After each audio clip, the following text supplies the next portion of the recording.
A conversation with James Schroeder. You're going to love this show. Stay tuned.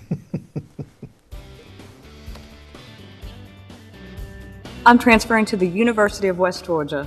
Columbia University. Kennesaw State. UGA. Loyola University in Chicago. Grambling State. Schroeder University. I'm going to Greensboro College, and we all got our start at Georgia Highlands.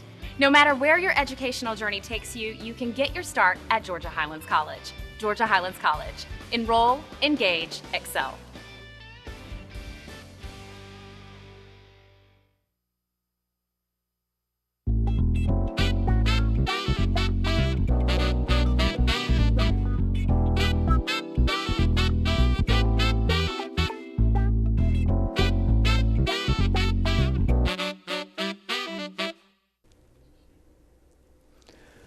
Welcome to Community Watch.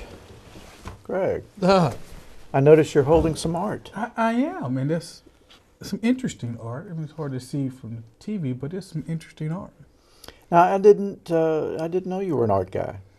I'm not an artist, I'm not artistic by any means, but I do appreciate some forms of art. And I was at Chiaha actually, and I saw Mr. Schroeder's work, and it was just. In fact, you've started going to the High Museum a good bit too, haven't you? I have. Thanks to you, you've exposed me to a lot of things. See, that's the beauty of diversity. People bring different things to the table, and then they, actually, you introduced me to plays. Now I love theater. And going to the High Museum, but art, certain art. Well, we're talking to James Schroeder today. Particular artist from Rome, and we'll talk about this with him, but I've really enjoyed watching his art evolve over the years, and he's really doing some excellent work now. Well, I didn't know the work before, so I'm glad. We have some interesting work before that we can ask him about, but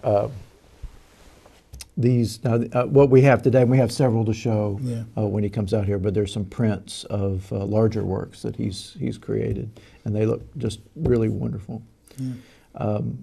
But we need to do more shows about local artists, and there's a lot, always great to see what's going on here. And one thing I like about here, before we bring here's the theme. Some of the work I saw, it was very themed around the civil rights movement. And I just thought it was brilliant how he was able to capture the spirit of the civil rights in his art, So it's going to be interesting to find out the process. Well, we will be back with our guest right after this. Please stay with us.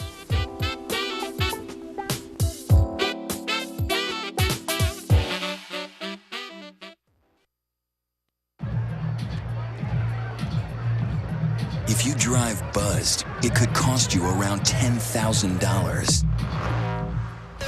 You'll face major legal fees, major fines, and steep insurance penalties. You could lose everything. Nothing kills a buzz like getting pulled over for buzz driving, because buzz driving is drunk driving. Welcome back to Community Watch. We're very happy to have with us today James Schroeder. Welcome. Thank you. Okay. This is your first time on the show, isn't it? Yeah, it's the first time. That's your fault. I know. I know. I'm so sorry. It should have happened long ago. You have been busy. Yes, I have. Now, I saw you at the Finsterfest. You've been there several times, haven't you? Yes, several years. So. Yeah. And you saw James at Chiaha. Chiaha. So you're taking advantage of a lot of opportunities to show your work. Definitely. When did you, now these are, I know you've done different types of art over the years. When did you start doing art, I would say seriously? When did you start doing that? I started taking art more seriously probably 2.5 years ago, maybe 3 years ago. I was trying to get my students interested in history, and they absolutely hated it. And so I was trying to figure out a way to get people kind of interested in not just what an image is, but everything gets behind the image. But you've been doing art a long time. Well, since 2006 was when I started doing T-shirts and started doing some canvases and things like that. Yeah. I went to a trip, I went to England on a trip, and then came back, saw people screen printing there, and realized that I can do the same thing with spray paint. I just had to figure out how to do it. Yeah, because it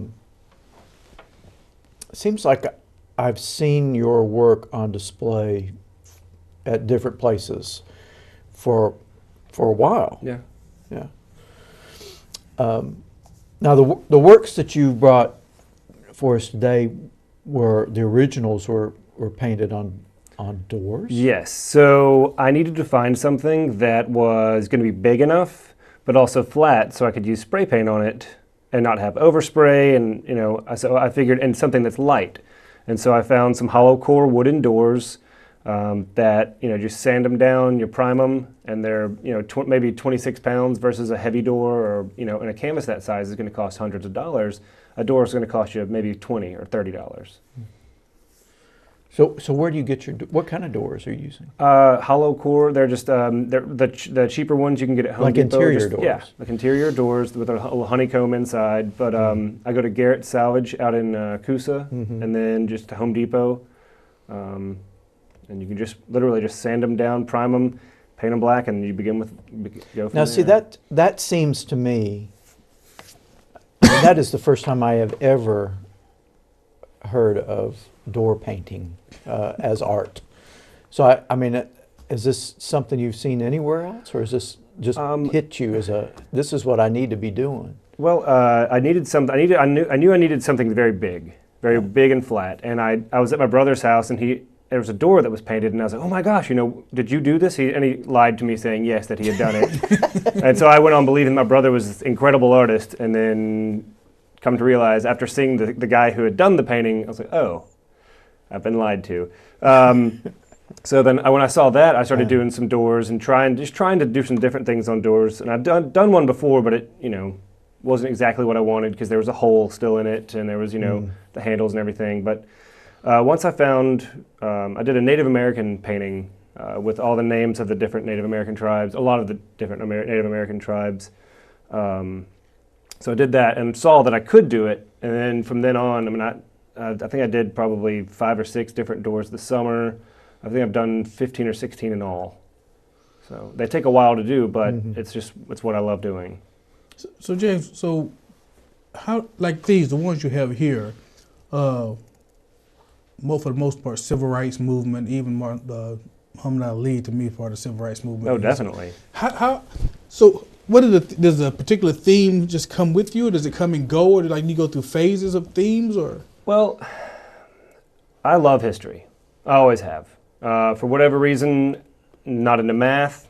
I'm a little bit into science, but history, the stories, the people, the character, I just ate it up as a kid. And then what I started doing, I did a couple Native American paintings. I just try to look at themes in American history that haven't been played out too much. And even if they have been played out, like for example, I did a Pearl Harbor one this summer.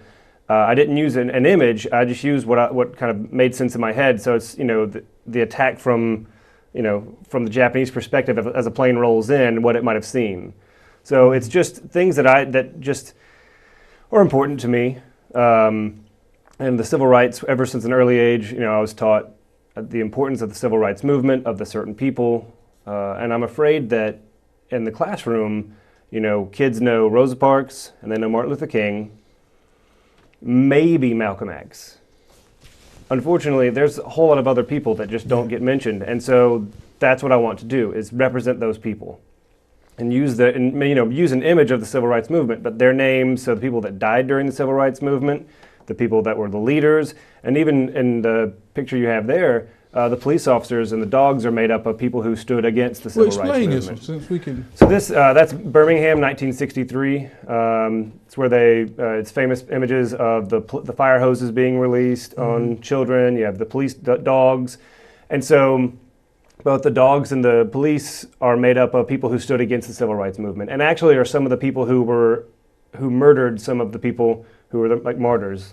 So what you see on the pictures are names. So the whole thing is names, but you layer it. So what I'll do is I'll just start with with certain colors, and I'll get blocks and then tape that down to where it should be, and then you just keep going to a different color. And then at the end, you peel all the tape up, and the layers that were there stand out. And so the whole thing is made up of names. Okay, so yeah, as you get closer, you can see it's a bunch of names. So I guess for class, then, you know, so now they can start talking about these different people or looking up these different people, and it makes the story bigger than one or two people. Wow. And so, you know, definitely Emmett Till. I mean, you can, you know, it's just neat because you might know some of these names, but then you'll see somebody and you have no idea who they are. Yeah.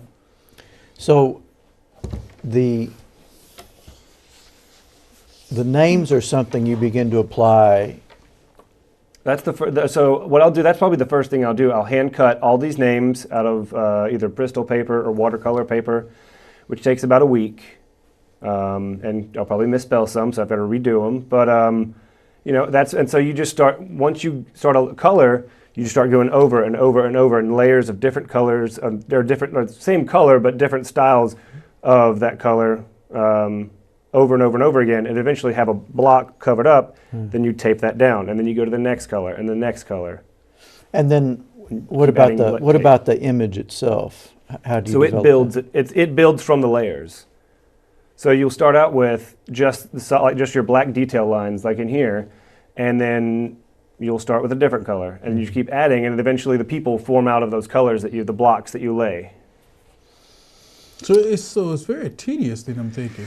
Yes. So because you're making the figure, but you have to make it in, so I mean, because you're doing it in layers, you have to kind of, you really have to know what the end product, kind of what you want it to be like. Yeah, so I mean, you have the end product in your head, and then you just start, you know, just taping stuff, or doing paint and then taping stuff down, hoping in your head. I mean, you have a picture to go off of, but you hope in your head that you're at the right spot, and you've got a piece of tape, and you're trying to figure out exactly where it goes, and then eventually, and sometimes it doesn't work, but, you know, eventually you pick up that tape and it's all there in front of you. Now, how do you make a print from a door? I take them to a friend in Cave Spring, Jerry Machino, and he takes a photograph and then has a Giclée printer. That's really impressive, though, because these are excellent looking prints. I mean, really sharp.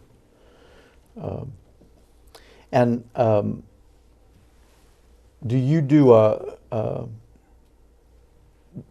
decide in advance how many you're going to make of a run? Yeah, preferably 200, unless it's something that I know maybe, hey, this is going to be a really popular item. I might do 500. But that's the thing. I mean, you don't buy 500 at a time. You just buy a few and just keep numbering them and hope that you keep up with the numbers. Yeah. And the doors themselves, are those for sale? They are. And actually, I sold a Jackie Robinson door in Macon to the dean of Stratford Academy. So that was one was a really big sale. Because I went into the gallery and they said, "Oh, well, you won't sell anything, but you might want to mark up your prices." And so selling it felt pretty good, you know. even if the gallery got to keep some money, but it was still. Of course, once you sell the door, you can't make any more prints from it. No, you can make prints. That's the beauty of prints, is once something is sold, you can make prints until the cows come home. Yeah. But, you know, and it's just something like, specifically like Jackie Robinson, and Satchel Paige, and Josh Gibson. I've done some Negro League paintings, and the prints of those are at the Negro League Hall of Fame, which is, you know, when I was a little kid, it's my favorite thing in the world. I loved hearing stories about Satchel Paige, all these different players, Cool Papa Bell. I mean, it was just something that just inspired me as a kid, was learning about, and especially, you know, Negro Leagues is something so important to me because it's people who were denied a chance.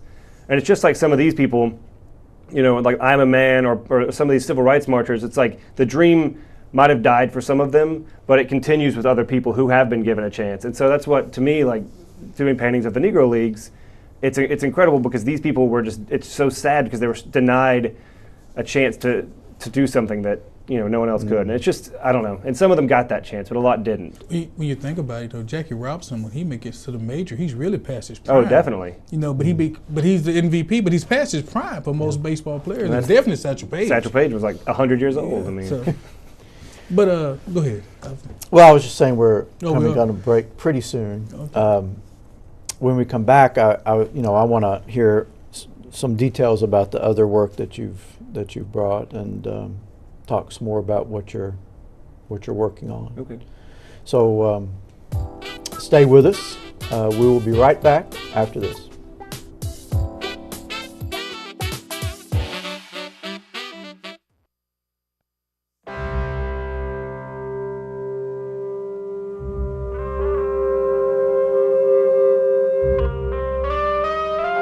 Seven 7,000 high school students drop out every school day.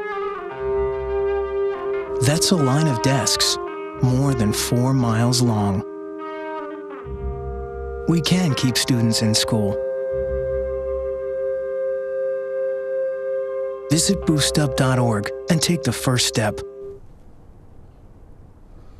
Welcome back to Community Watch.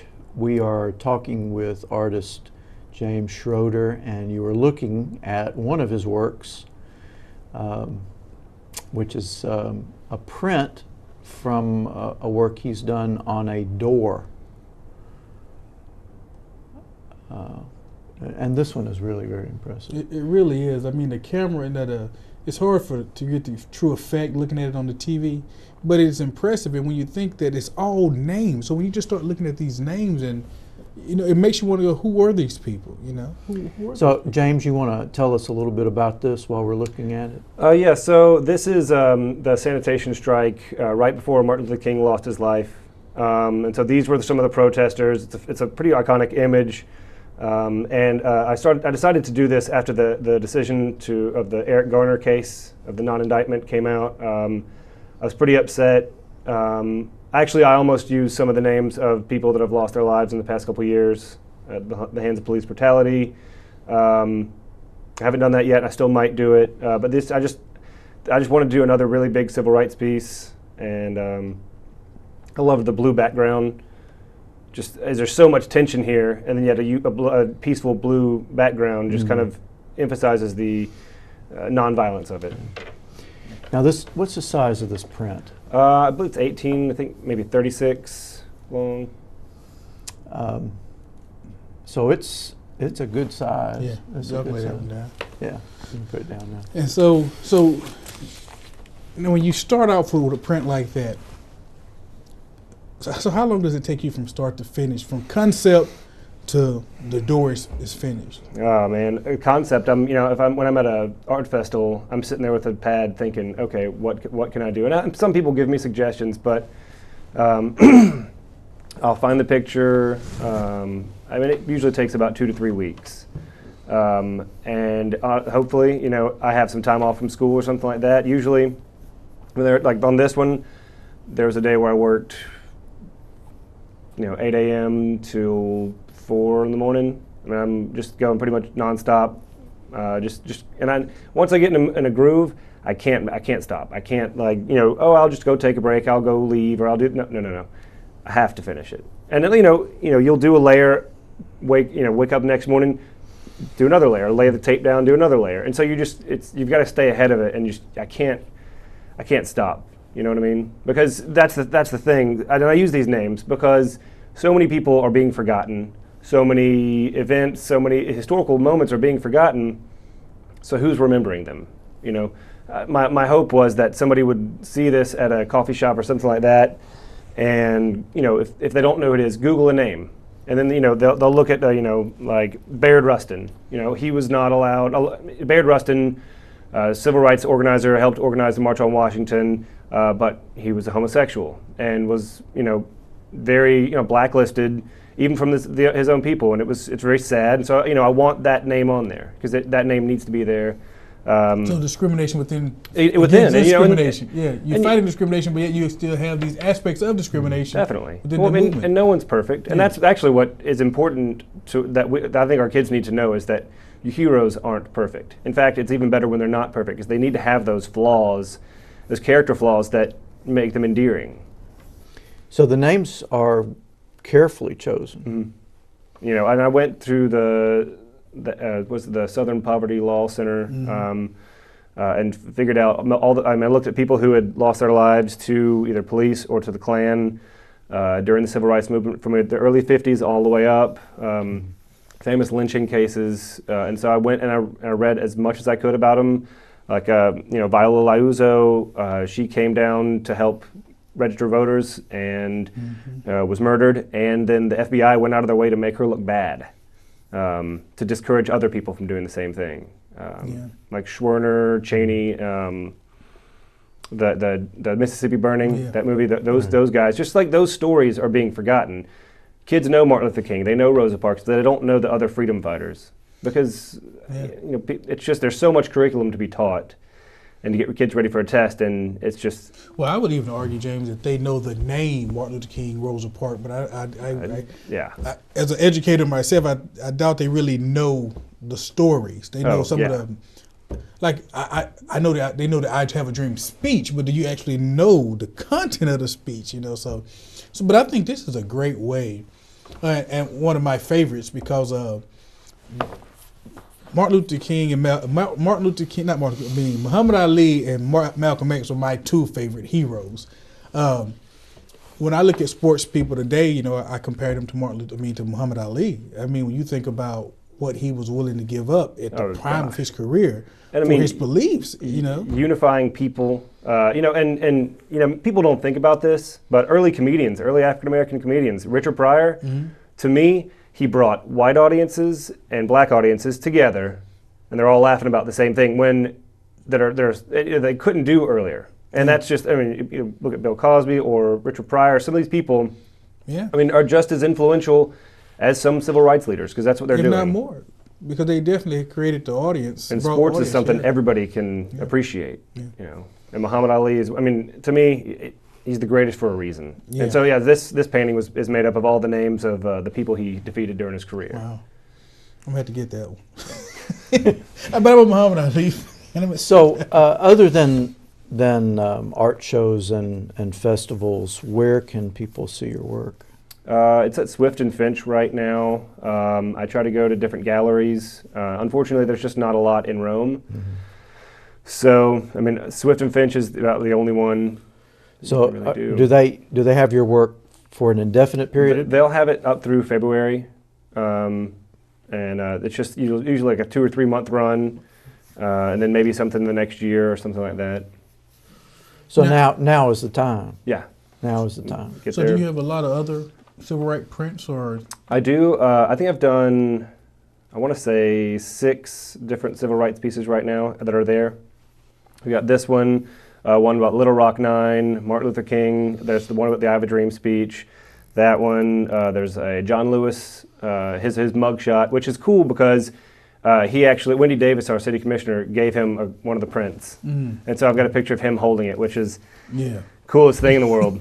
So that was just awesome. And I've got several others and a couple bottle cap pieces, which is some other art that I do.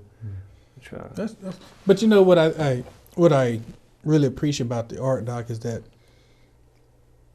it's raw in a sense. It's not this shiny piece of just.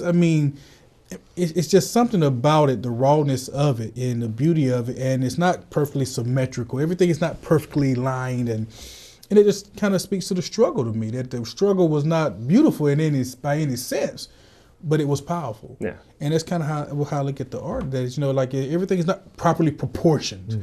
Well, that's to me the beauty. What I call it is folk pop. So it's folk art, but it's pop. So it's pop colors, but it's. I'm not a trained artist, and I'm not gonna. It's not going to be perfect, and I don't want it to be perfect. I want the names in the background to create a buzz and to get you to where you're actually looking around rather than just staring at a piece of art and going, oh, that's that. You want to look all around. You want to see the detail. It does. I want it to arrest you. I want it to take you and capture you, and just it's just I don't know. It's just fun, and it's what I want to do. So are you teaching currently? I teach alternative school Yeah. In Polk County. So it's we'll do some art projects and things like that, but not teaching art or history. Well, really. I'm just wondering how you have time, because you need to be doing this all the time. If I wish that I could, Unfortunately, have to have insurance and have to have steady pay. You get bills. Steady pay. You always come back to steady pay. No, if this was something I could do full time, I would do it in a heartbeat. Yeah. But the way I look at it though is that, but for the students that you do get to engage in this, I mean, that's how many students actually get that, to actually Very be few. engaged with an actual artist and with these type of pieces. I mean, when that traditional Black History Month comes around, I really sometimes get sick of the traditional photos we see, those stock photos that's just been hanging on school walls since I was a kid. Yeah. The same ones, you know, and at some point I think kids just become turned off by it. It's like, you know, you see this, okay, it's that time again of the year, but you can't look at that and just, you can't. You have to look at it. And there, I had a moment at Chiaha which was very uncomfortable. I had a woman cry. So she saw that it was from Birmingham, lived there during 1963, was there, remembered that day and everything, and she broke down.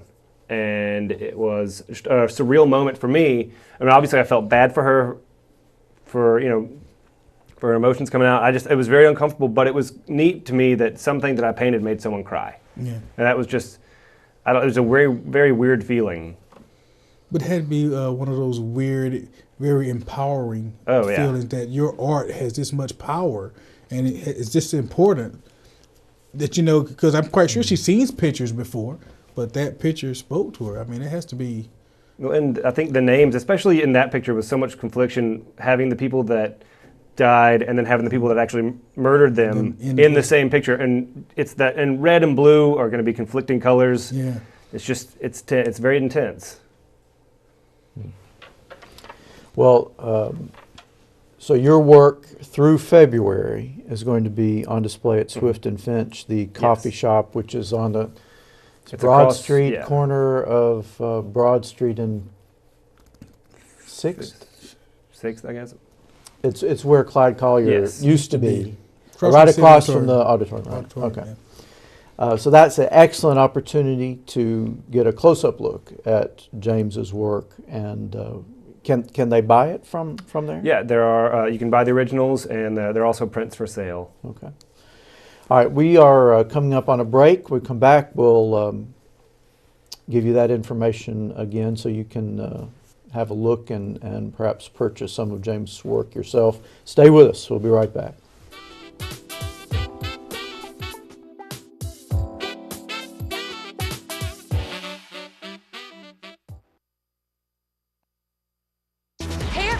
Heart disease affects 1 in every 3 women in America, but you can fight back. There's no time to lose. Mothers, sisters, daughters, families, and friends, it's time to shout louder, stand stronger, and demand change. Let's go! To the Batmobile. Dang it. To the invisible jet. Dang it. Together, we can put an end to heart disease. It's time to go red for women. I could use your help. Yeah! Learn more from the American Heart Association at www.goredforwomen.org. Welcome back to Community Watch. We've been talking with James Schroeder, who has brought his art to show us. And you can have a close-up look at some of his work at Swift and Finch through the month of February.